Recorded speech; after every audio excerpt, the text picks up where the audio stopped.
بسم اللہ الرحمن الرحیم۔ نماز سے متعلق چند اہم مسائل کہ جن کا جاننا ضروری بھی ہے، اور اگر ہم ان مسائل کے مطابق اگر نماز پڑھیں گے تو ہمیں اجر بھی زیادہ ملے گا۔ ان میں سے پہلا ایک مسئلہ یہ ہے کہ جب ہم جماعت پہ ہو، جماعت کے ساتھ نماز پڑھ رہے ہو تو امام صاحب ولا الضالین تک جب بیٹھتا ہے تو آیا مقتدیوں کے لیے آمین کہنا ضروری ہے کہ نہیں؟ تو بخاری شریف کی حدیث میں ہے کہ جب امام صاحب ولا الضالین کہے تو مقتدیوں کو چاہیے کہ ہلکی آواز میں اخفا کے ساتھ آمین کہیں، اتنے آواز میں آمین کہیں کہ جس سے وہ خود سنے۔ تو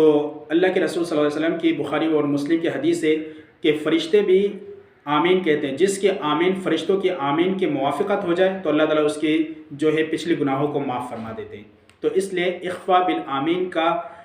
افضل ہے، ہلکی آواز میں آمین کہنا افضل ہے، نہ کہ جہری طور پہ ولا الضالین کے بعد آمین کہا جائے اور پوری مسجد میں گونج اٹھے۔ تو اس طریقے سے افضل نہیں ہے، بلکہ افضل یہ ہے کہ اتنی آواز میں کہے جس سے خود سن سکے، دوسرے کی نماز میں خلل پیدا نہ ہو۔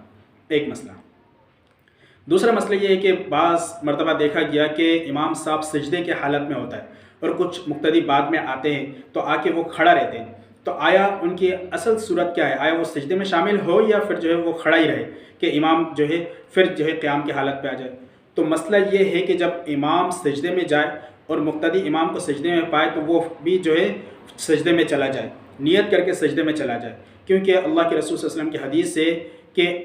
امام کی نماز کی کون سی ایسا رکن ہے جس میں اللہ رب العزت کے نزدیک پسندیدہ ہو، اور اس رکن کی وجہ سے اس تمام نمازیوں کی نماز کو قبول کر دیا جائے اور اس سب کی مغفرت ہو جائے۔ تو اس لیے چاہیے کہ جب امام سجدے کی حالت پہ ہو، آ کے مقتدی کھڑے ہو تو وہ بھی نیت کے ساتھ سجدے میں چلے جائے، نہ کہ امام کا انتظار کرے کہ وہ پھر آ کے وہ قیام کھڑے ہو جائے، اس کا انتظار نہ کرے، بلکہ ہمیں چاہیے مسنون یہی طریقہ ہے کہ ہم بھی امام کے اقتداء کرتے ہوئے سجدے میں چلے جائیں۔ ایک مسئلہ اور ہے کہ امام جب جلسے میں ہوتا ہے، یعنی کہ تشہد کے لیے بیٹھتا ہے اور مقتدی آ کے امام کے ساتھ آ جاتا ہے تو امام فوری طور پہ کھڑا ہو جاتا ہے اور اس بندے کو تشہد مکمل نہیں ہوتا، آیا اس کی نماز کا کیا حکم ہے؟